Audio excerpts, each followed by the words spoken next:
ക്ലാസ്സിലെ എല്ലാ സബ്ജക്റ്റുകൾക്കും free study മെറ്റീരിയൽസിനും download ചെയ്യൂ MathsBee learning app. Hello students, welcome back to MathsBee English class. അപ്പോൾ നമ്മൾ നമ്മുടെ ഫസ്റ്റ് യൂണിറ്റും സെക്കൻഡ് യൂണിറ്റും ഓൾറെഡി കംപ്ലീറ്റ് ചെയ്ത് കഴിഞ്ഞു. And today let's begin the third unit of your text book part 1. നമ്മുടെ ഈ ഒരു തേർഡ് യൂണിറ്റിന്റെ ടൈറ്റിൽ തന്നെ ലോഡ് ഓഫ് വാല്യൂസ് എന്നാണ്.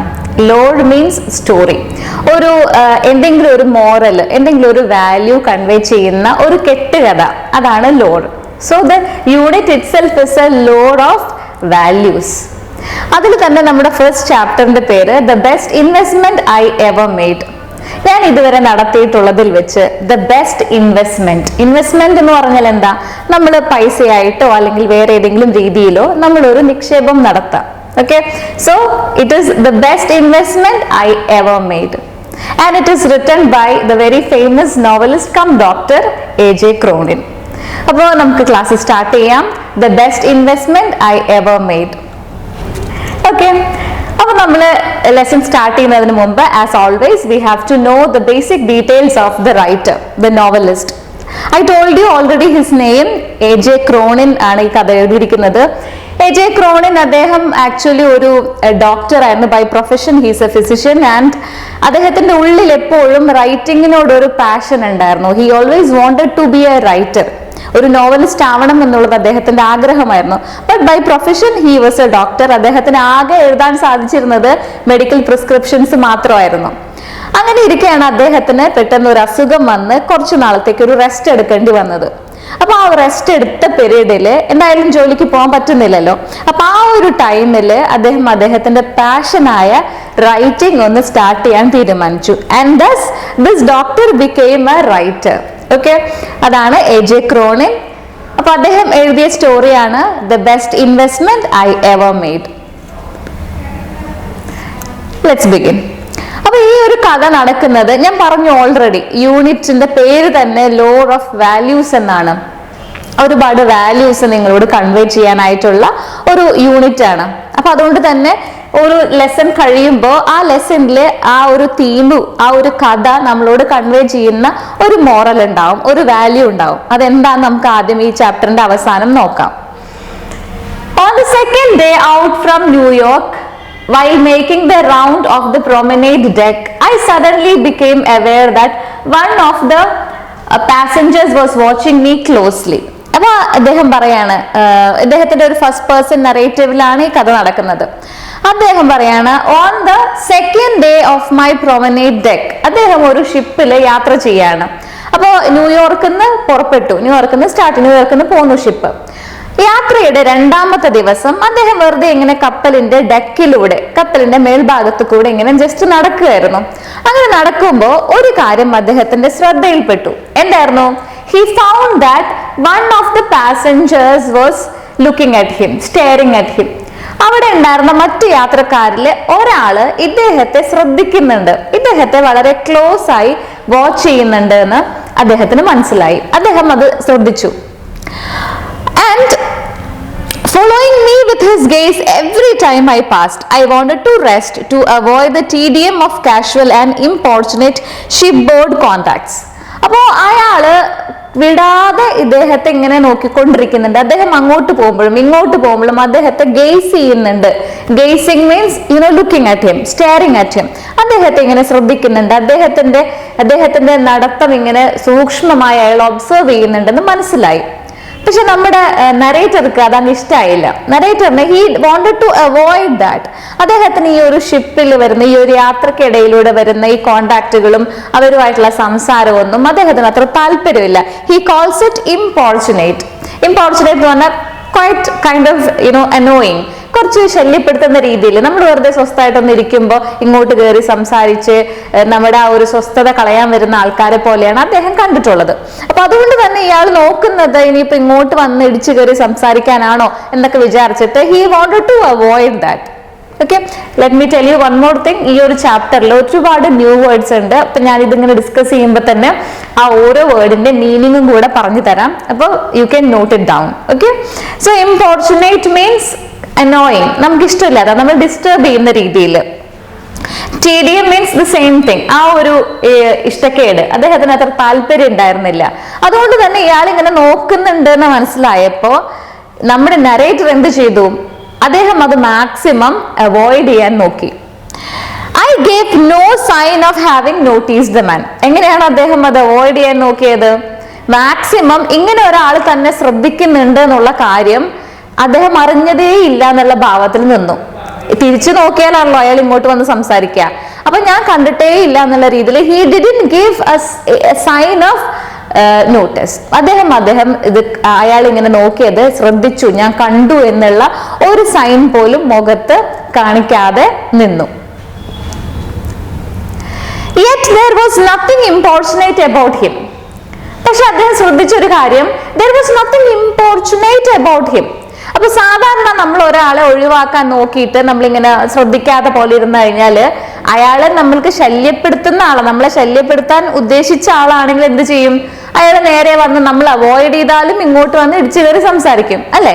പക്ഷെ this man was there was nothing importunate about him. അയാൾ പക്ഷെ നമ്മുടെ നരേറ്റർ ഒഴിവാക്കിയപ്പോ അയാൾ ഇങ്ങോട്ട് ഇടിച്ചു കയറി വന്ന് സംസാരിക്കാനൊന്നും നിന്നില്ല.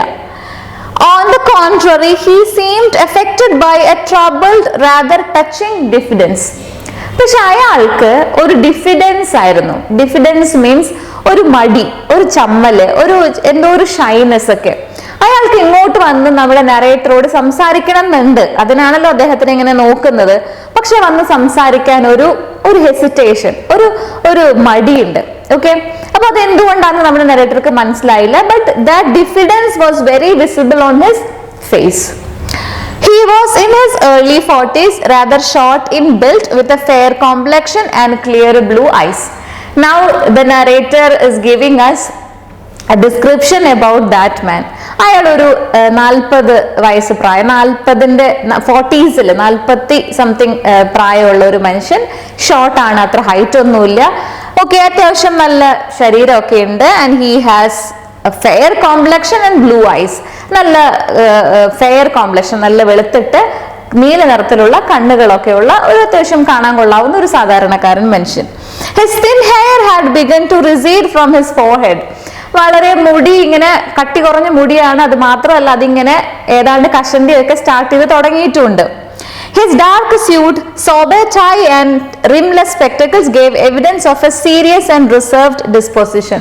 അപ്പോൾ അയാളെ കാണുമ്പോൾ ഇങ്ങനെയൊക്കെയാണ്. അയാൾക്കൊരു റിംലെസ് ആയിട്ടുള്ള, റിമ്മില്ലാത്ത ഒരു സ്പെക്ടക്കിൾസ് അയാൾ വെച്ചിട്ടുണ്ട്. അതുപോലെ ഒരു ബ്ലൂ ഐസ് ആണ്. ഒരു sober tie means plain colour tie. Okay, അപ്പൊ ഈ ഒരു മൊത്തത്തിലുള്ള അയാളുടെ ഒരു ലുക്ക് കാണുമ്പോൾ അദ്ദേഹത്തിന് മനസ്സിലായി he is A reserved type of മാൻ. കുറച്ചൊക്കെ ഒരു സീരിയസ് ആയ ഒരാളാണ്.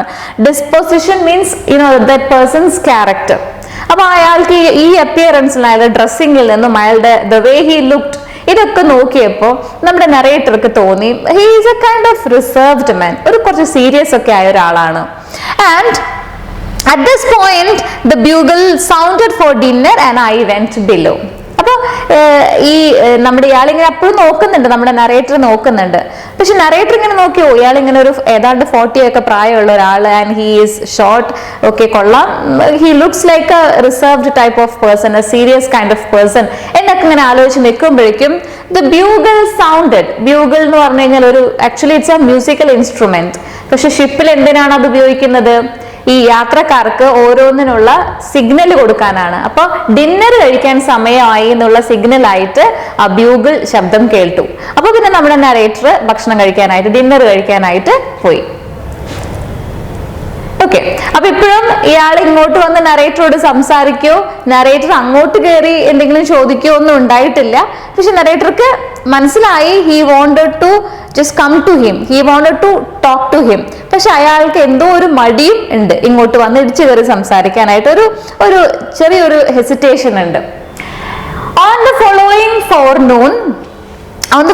forenoon, I again observed my fellow voyager watching me earnestly from his deck chair. അടുത്ത ദിവസവും ഇതേ സംഭവം തന്നെ കണ്ടിന്യൂ ചെയ്തു. അപ്പോഴും നമ്മുടെ ഈ ആള് നമ്മുടെ നരേറ്ററിനെ ഇങ്ങനെ നോക്കിക്കൊണ്ടിരിക്കുന്നുണ്ട്.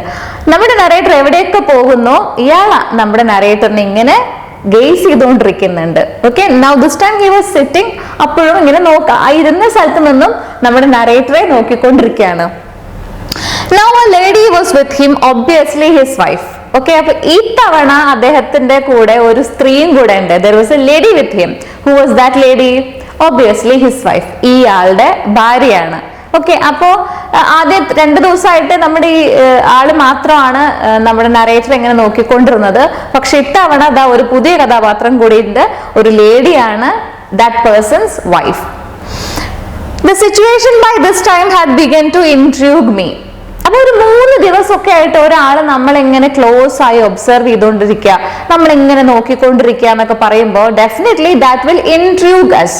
ഓക്കെ, എന്താണ് ഇൻട്രൂഗ് എന്ന് പറഞ്ഞു കഴിഞ്ഞാല് നമുക്കൊരു ക്യൂരിയോസിറ്റി ഒക്കെ, എന്തായിരിക്കും ഇയാൾ എന്നെ ഇങ്ങനെ വിടാതെ പിന്തുടരുന്നതെന്ന് അറിയാനുള്ള ഒരു ക്യൂരിയോസിറ്റി ആർക്കായാലും വരും അല്ലേ? അപ്പൊ ആ ഒരു ക്യൂരിയോസിറ്റി നമ്മുടെ നരേറ്റർക്കും വന്നു. I discovered from my steward that they were Mr. and Mrs. John S. from a small suburb of London. അപ്പൊ ഈ ഒരു ക്യൂരിയോസിറ്റി വന്നോട് കൂടിയിട്ട് നമ്മുടെ നരേറ്റർ എന്ത് ചെയ്തു? He asked his steward the details about this couple. Okay, steward എന്ന് പറഞ്ഞ കപ്പലിലെ സ്റ്റാഫാണ്. അപ്പൊ അവരെടുത്ത് പോയിട്ട് ഇത് ആരാണ് ഈ കപ്പിൾ, ഈ ഭാര്യയും ഭർത്താവും, ആരാ സംഭവം എന്തൊക്കെ ചോദിച്ചറിഞ്ഞു. And from that steward he came to know that the couple are Mr. and Mrs. S. Okay, John S, അവരുടെ പേര്, അയാളുടെ പേര് ജോൺ എസ് എന്നാണ്. That is his missus. അങ്ങനെ ഡീറ്റെയിൽസ് സ്റ്റുവാർഡിന്റെ കയ്യിൽ നിന്ന് അദ്ദേഹത്തിന് കിട്ടി. And they are from a small suburb in London. ലണ്ടന്റെ അടുത്തുള്ള ഒരു പ്രദേശത്ത് നിന്ന് വരുന്നവരാണ്. ആൻഡ് ജോൺ എസ് കപ്പിളാണ് അവരെന്ന് മനസ്സിലായി. He collected this information from the steward in the ship. And when another day passed without event, I began to feel certain that Mr. S would remain too shy to carry out his obvious desire to approach me. അങ്ങനെ അടുത്ത ദിവസം ആയപ്പോഴേക്കും നമ്മുടെ നരേറ്റർക്ക് ഒരു കാര്യം clear ആയിട്ട് മനസ്സിലായി. ഈ ജോൺ എസ് എന്ന് പറയുന്ന ഈ ഒരു മനുഷ്യൻ ഇങ്ങനെ എന്തോ ഒരു ഹെസിറ്റേഷൻ വെച്ച് ഇങ്ങനെ നിൽക്കുകയുള്ളൂ. അയാളായിട്ട് ഇങ്ങോട്ട് വന്ന് എൻ്റെ അടുത്ത് സംസാരിക്കാനുള്ള സാധ്യത വളരെ കുറവാണെന്ന് നരേറ്റർക്ക് ഏതാണ്ട് ഒരു ധാരണ കിട്ടി. ഓക്കെ, കാരണം അല്ലെങ്കിൽ ഒരു ഇത്രയും ദിവസത്തെ സമയം ഉണ്ടായി കഴിഞ്ഞാൽ they are both in the same ship, ഒന്ന് വന്ന് സംസാരിക്കാൻ ഇത്ര താമസമൊന്നും വേണ്ടല്ലോ. അപ്പൊ അയാൾ ഇനിയും ഇങ്ങനെ ഷൈനസ് കാണിച്ച് നിൽക്കുകയുള്ളൂ എന്ന് നമ്മുടെ നരേറ്റർക്ക് മനസ്സിലായി. And however, on our final evening at sea, Mrs. S decided the matter. With a firm pressure on his hand and a whispered word in his ear, she urged her husband towards me as I passed along the deck. അപ്പോ ലാസ്റ്റത്തെ ദിവസമാണ് അവരുടെ ആ ഒരു ship യാത്രയുടെ see വോയേജിലെ last day ആണ്. അപ്പൊ ഇനി ഈ ഒരു ലാസ്റ്റ് ഡേയും കൂടെ ഇയാൾ വന്ന് സംസാരിച്ചില്ലെങ്കിൽ they will not get another chance to talk to each other. ഇത് ആര് മനസ്സിലാക്കി? Mrs Johns. അവർക്ക് ഇയാളുടെ ഭാര്യയ്ക്ക് ഒരു മനസ്സിലായി, ഇതിങ്ങനെ പോവാണെങ്കിൽ തന്റെ ഹസ്ബൻഡ് അയാളോട് പോയി സംസാരിക്കലുണ്ടാവില്ല. And that to this is the last chance. അപ്പൊ അവര് വന്ന് ഹസ്ബൻഡിനോട്, അപ്പൊ നമ്മുടെ നരേറ്റർക്ക് കാണാം, അവർ വന്ന് അവരുടെ ഹസ്ബൻഡിന്റെ കൈ ഒന്ന് മുറുകെ പിടിച്ചു, ചെവിയിൽ എന്തോ ഒന്ന് വിസ്പർ ചെയ്തു, ചെവിയിൽ എന്തോ ഒരു സ്വകാര്യം പറഞ്ഞു. ഓക്കെ, ചിലപ്പോ നിങ്ങളൊന്ന് വേഗം പോയി സംസാരിക്കുമെന്നായിരിക്കും. എന്തോ ഒരു കാര്യം അവര് ഹസ്ബൻഡിന്റെ കൈ പിടിച്ച് അയാളുടെ ചെവിയിൽ പറഞ്ഞു. ഓക്കെ, ആ പറഞ്ഞത് നമ്മുടെ നരേറ്റർക്ക് മനസ്സിലായി. She was forcing him to come and talk to the narrator. ഹസ്ബൻഡിനെ വേഗം നിർബന്ധിച്ച് നമ്മുടെ നരേറ്ററോട് വന്ന് സംസാരിക്കാൻ വേണ്ടി പറയാന്ന് അവർക്ക് മനസ്സിലായി, നരേറ്റർക്ക് മനസ്സിലായി. ഓക്കെ, അങ്ങനെ നമ്മുടെ ഹസ്ബൻഡ് വൈഫിന്റെ വാക്ക് കേട്ട് നമ്മുടെ നരേറ്ററോട് സംസാരിക്കാൻ വേണ്ടി വരികയാണ്. Excuse me doctor, I wonder if I might introduce myself. Okay, അപ്പൊ അദ്ദേഹം വരുമ്പോഴും അദ്ദേഹത്തിന് ഒരു ചമ്മലോ ഒരു നാണോ ഒരു ഹെസിറ്റേഷനോ എന്തൊക്കെയോ ഉണ്ട്. എന്നിട്ട് ആദ്യം അദ്ദേഹം ആകെ വെപ്രാളത്തിൽ കുറച്ച് നെർവസ് ആയിട്ട് അദ്ദേഹം ഇതാണ് പറഞ്ഞത്, excuse me doctor, I wonder if I might introduce myself. Excuse me doctor, ഞാൻ എന്നെ ഒന്ന് പരിചയപ്പെടുത്തിക്കോട്ടെ, can I introduce myself to you? He spoke almost breathlessly, offering me the visiting card he held in his hand and studying my face to see if the name meant anything to me. അപ്പൊ അദ്ദേഹം ഇത് പറഞ്ഞത് പെട്ടെന്ന് ഒറ്റ ശ്വാസത്തില്, ഒരു വെപ്രാളത്തില് ഇത്രയും കാര്യം, okay this is my visiting card, let me introduce myself എന്നൊക്കെ പറഞ്ഞ് വിസിറ്റിംഗ് കാർഡ് നീട്ടി ഇത്രയും കാര്യം ഒറ്റ ശ്വാസത്തിൽ ബ്രെത്ത്ലെസ് ആയി അദ്ദേഹം പറഞ്ഞിട്ട് അദ്ദേഹം വിസിറ്റിംഗ് കാർഡ് കൊടുക്കുമ്പോൾ he was looking at our narrator's face to see if there is any expression change on his face. ഈ കാർഡ് കിട്ടി അതിലെ പേര് കണ്ടു കഴിഞ്ഞാല്, പേര് നോക്കി കഴിഞ്ഞാല് നമ്മുടെ നറേറ്ററിന്റെ ഫേസിൽ എന്തെങ്കിലും ഒരു ഭാവ വ്യത്യാസം ഉണ്ടാവോ അറിയാൻ നോക്കുന്നത് പോലെ that person was looking at our narrator's face when he handed him over the visiting card. എന്നിട്ട് അദ്ദേഹത്തിന് ഇൻട്രൊഡ്യൂസ് ചെയ്ത് ഈ കാർഡ് കൊടുക്കുകയാണ്. Then as it plainly did not, he went on with the same awkwardness. പക്ഷെ ഈ card കണ്ടിട്ടോ കാർഡിലെ പേര് കണ്ടിട്ടോ നമ്മുടെ നറേറ്ററുടെ മുഖത്ത് പ്രത്യേകിച്ച് എക്സ്പ്രഷൻ ഒന്നും മാറിയില്ല. ബിക്കോസ് അദ്ദേഹത്തിന് പെട്ടെന്ന് ഇയാളെ അറിയുകൂടിയില്ല. അപ്പൊ അതുകൊണ്ട് തന്നെ അവർ നറേറ്റർ റിമെയിൻഡ് ദ സെയിം. അപ്പോ നമ്മുടെ നറേറ്ററിന്റെ മുഖത്ത് ഭാവമാറ്റൊന്നും വന്നില്ല എന്ന് കണ്ടപ്പോ he continued with that awkwardness. If you could spare a few minutes, my wife and I would like to have a word with you. Okay, അപ്പൊ ഇതാണ് അദ്ദേഹത്തിന്റെ ആവശ്യം. ഇതിന് വേണ്ടിയാണ് പാവം ഈ 3 ദിവസമായിട്ട് ഇങ്ങനെ നോക്കിക്കൊണ്ടിരുന്നത്. And he said, see if you don't mind, താങ്കൾക്ക് അസൗകര്യമൊന്നും ആവില്ലെങ്കിൽ my wife and I would like to talk to you. എനിക്കും എന്റെ ഭാര്യയ്ക്കും താങ്കളോടൊന്ന് സംസാരിച്ചാൽ കൊള്ളാമെന്നുണ്ട്, താങ്കൾക്ക് ബുദ്ധിമുട്ടൊന്നും ആവില്ലെങ്കിൽ. Okay, finally he made the request. Okay. A moment later, I was occupying the vacant chair beside them. അപ്പൊ നമ്മുടെ നറേറ്റർ സമ്മതിച്ചു. ഓക്കെ, എന്തായാലും ഒന്ന് സംസാരിക്കാൻ വേണ്ടി വിളിച്ചതല്ലേ, അതും ഇത്ര ദിവസത്തെ ഒരു കാത്തിരിപ്പിന് ശേഷം, ഇത്ര ദിവസത്തെ ഒരു ഹെസിറ്റേഷന് ശേഷമല്ലേ. ആൻഡ് ഫൈനലി അവർ നറേറ്റർ ജോയിൻഡ് ദം. അവർ 3 പേരും കൂടെ ഒരു സ്ഥലത്ത് ഇരിക്കുകയാണ്. And they are going to talk to each other. Haltingly, he told me that this had been their first visit to America. അപ്പൊ നമ്മുടെ ഈ ജോൺ എസ് എന്ന് പറയുന്ന ആള് ഇനി അയാളുടെ കാര്യങ്ങൾ പറയാണ്. അപ്പൊ അയാൾ പറയാണ് അവർ അമേരിക്കയിലേക്ക് പോവാണ്. And this is their first visit to America. അപ്പൊ ഇയാൾ ഇങ്ങനെ വിശേഷം പറയുമ്പോഴും സംസാരിക്കുമ്പോഴും ഒക്കെ ആ ഒരു ഹെസിറ്റേഷൻ, അയാൾക്ക് ഇങ്ങനെ പറയാനൊരു മടി, ചെറിയൊരു വിമ്മിഷ്ടമൊക്കെ അയാളുടെ മുഖത്ത് പ്രകടമാണ്. ഓക്കെ, അപ്പൊ അയാൾ പറഞ്ഞു, see this is our first visit to America. And haltingly he told me that this had been their first visit to America. It was not entirely a holiday trip. അപ്പൊ ഇവര് ഭാര്യയും ഭർത്താവും കൂടെ ഒരു ഹോളിഡേ ട്രിപ്പ്, ഒരു holiday എൻജോയ്മെന്റിന് വേണ്ടി ഒന്നും അല്ല അമേരിക്കയിലേക്ക് പോകുന്നത്. They have some other purpose.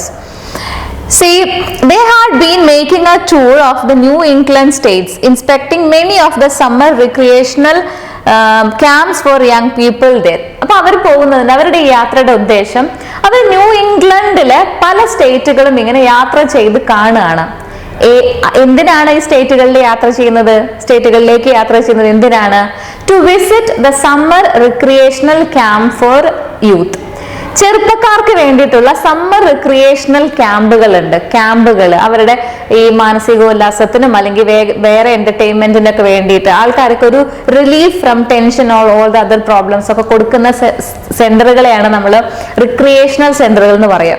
അപ്പൊ അങ്ങനെയുള്ള സെന്ററുകൾ വിസിറ്റ് ചെയ്യാൻ നമ്മൾ ഒരുപാട് സ്ഥലങ്ങളിൽ പോകുന്നുണ്ട്, ദിസ് കപ്പിൾ. ഓക്കെ, അങ്ങനെ പോകുന്നതിന്റെ ഭാഗമായിട്ടാണ് ഇത്തവണ ഇവര് അമേരിക്കയിലേക്ക് പോകുന്നത്.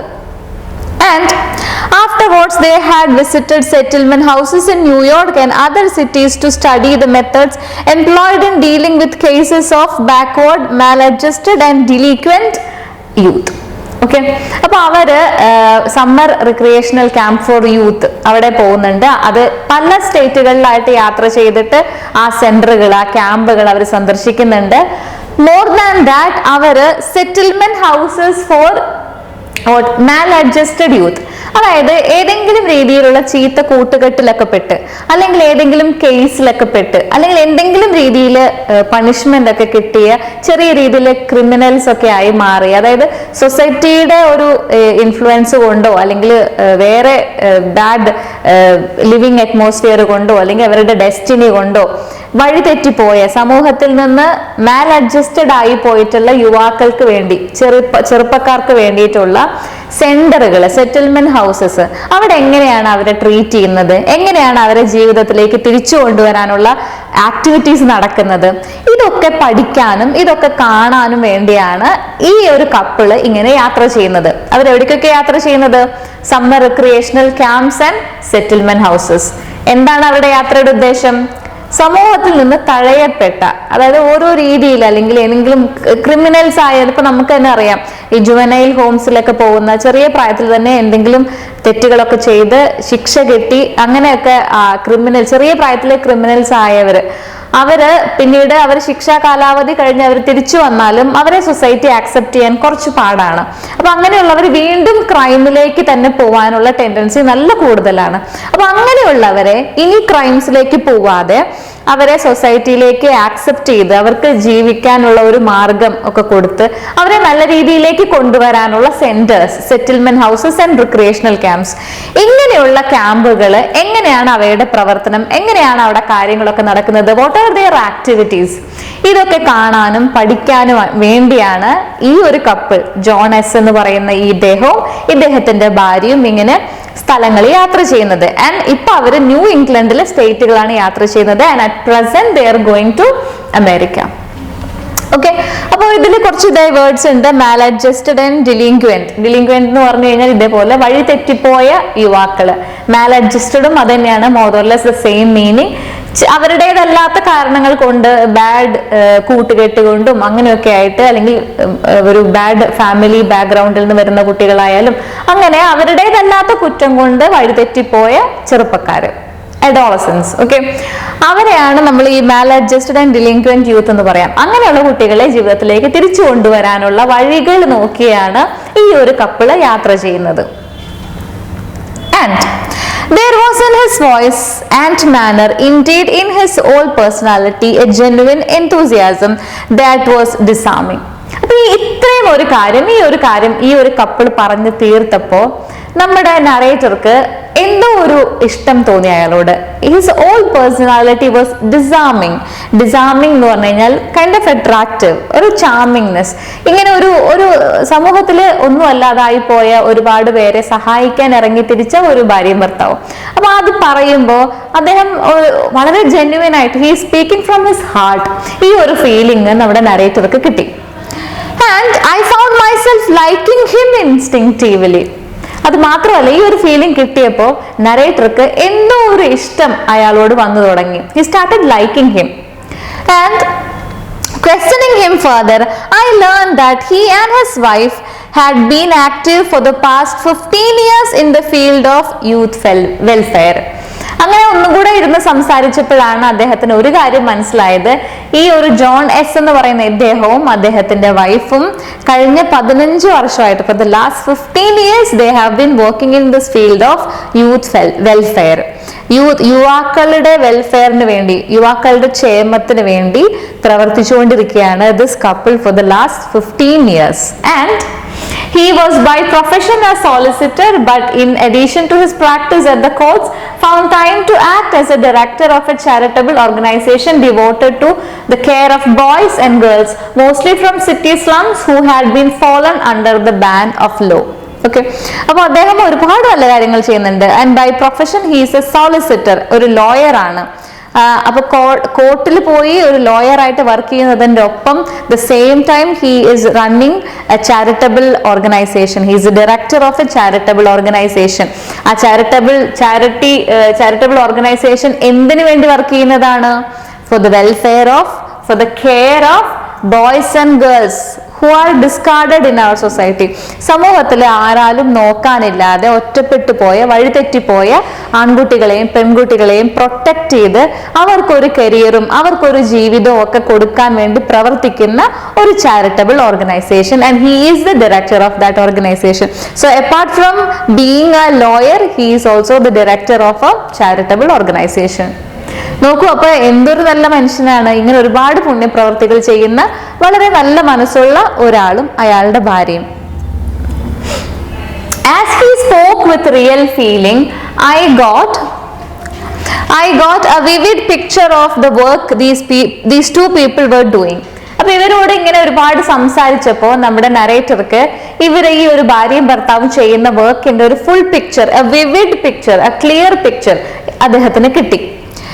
And I learned how they took derelict adolescents from the juvenile courts and placing them in a healthy environment, healed them in mind and body and sent them back into the world.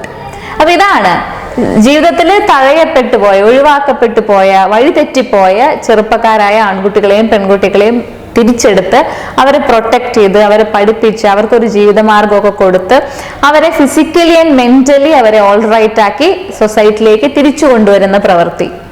And they were given training in a useful handicraft which made them fit to take their place as worthy members of the community. അവരെ വെറുതെ ഇങ്ങനെ കോർട്ടിൽ നിന്നോ അല്ലെങ്കിൽ ശിക്ഷ കഴിഞ്ഞ് വരുന്ന അവരെ തിരിച്ച് സ്വീകരിച്ച് ഒന്നുമില്ലാത്തവരാക്കി സമൂഹത്തിലേക്ക് വിടുകയല്ല.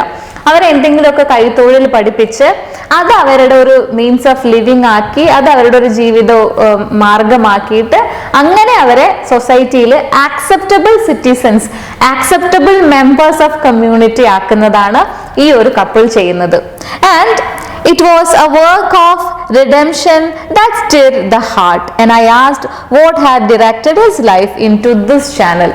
അപ്പോൾ ഈ ഒരു ജോലി എന്ന് പറയുന്നത് it's an act of redemption. Redemption എന്ന് പറഞ്ഞാൽ നമ്മൾ മലയാളത്തിൽ ഒരു മോക്ഷം എന്നൊക്കെ പറയും, മുക്തി എന്നൊക്കെ പറയും. ഒരുപാട് ചീത്ത കാര്യങ്ങളിൽ നിന്ന് ഫൈനലി നമ്മൾ അതിൽ നിന്ന് റിഡീം ചെയ്യുക, നമ്മൾ അതിൽ നിന്ന് മോക്ഷം പ്രാപിച്ചു, നമ്മൾ അതിൽ നിന്ന് മുക്തി പ്രാപിച്ചു വരാം. ഓക്കെ, അപ്പൊ ഈ ഒരു ഇത്രയും വലിയൊരു പുണ്യ പ്രവൃത്തി ചെയ്യാൻ, ഇങ്ങനെ ഒരു ആക്ട് ഓഫ് റിഡംഷൻ ചെയ്യാനായിട്ട് എന്താണ് ഒരു റീസൺ? പെട്ടെന്ന് ഒരു ദിവസം ഒരു ലോയർക്ക് ഓക്കെ ഞാൻ ഒരു ചാരിറ്റബിൾ ഓർഗനൈസേഷൻ തുടങ്ങണം, ഒരുപാട് ആൺകുട്ടികളെയും പെൺകുട്ടികളെയും ഞാൻ രക്ഷിക്കണം എന്നൊക്കെ തോന്നാണ്. Is there a motive behind it? എന്താണ് അങ്ങനെ ഒരു കാര്യം ചെയ്യാൻ? What prompted you to follow this way, or start this charitable organization, or finally direct your life into this channel? നിങ്ങളുടെ ജീവിതം ഈ ഒരു വഴിയിലേക്ക് തിരിച്ചുവിടാൻ what was the reason behind it? Okay, what was the motive behind it? ഈ ഒരു ചോദ്യം നമ്മുടെ narrator ചോദിക്കുകയാണ്. And here we have to conclude today's session. എന്ത് കാരണം കൊണ്ടാണ് ഇങ്ങനെ സമൂഹത്തിൽ ആർക്കും വേണ്ടാത്തവരെ രക്ഷിക്കാനായിട്ട് ഈ ഒരു കപ്പിൾ ഇറങ്ങി തിരിച്ചത്, അവരുടെ ജീവിതം ഇങ്ങനെയുള്ളവർക്ക് വേണ്ടി അവർ ഒഴിഞ്ഞു വെച്ചത്? ഇത്രയും കാര്യങ്ങളൊക്കെ നമുക്ക് ഇനി അടുത്ത ക്ലാസ്സിൽ നോക്കാം. Thank you so much for watching. Thank you. 10ാം ക്ലാസ്സിലെ എല്ലാ സബ്ജക്റ്റുകൾക്കും ഫ്രീ സ്റ്റഡി മെറ്റീരിയൽസിനും ഡൗൺലോഡ് ചെയ്യൂ MathsBee ലേണിംഗ് ആപ്പ്.